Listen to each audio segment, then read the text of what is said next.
বুঝতেই পারছেন যে সিনেমাটা আমরা হ্যাঁ, নায়িকা নিপুণ এবার বেশ বড় রকমের বিপদে পড়তে যাচ্ছেন বলে মনে হচ্ছে। আসল ঘটনা কি? আসল ঘটনা হচ্ছে শিল্পী সমিতির নির্বাচন নিয়ে কিন্তু বেশ জল ঘোলা হচ্ছে বেশ কয়েকদিন হলোই।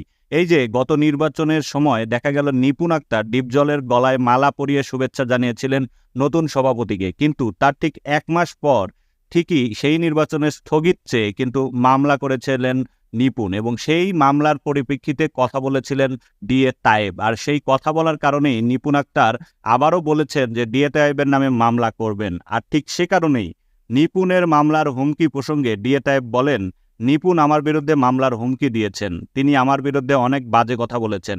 আমারই তো মামলা করা উচিত। আমার ভক্তরা মনে করছে নিপুণ আমার মানহানি করেছে। এজন্য তারা নিপুণের বিরুদ্ধে ৫০১ ধারায় ৬৪ জেলায় মামলা করবে। এখন তারা আমার মতামতের অপেক্ষায় আছে।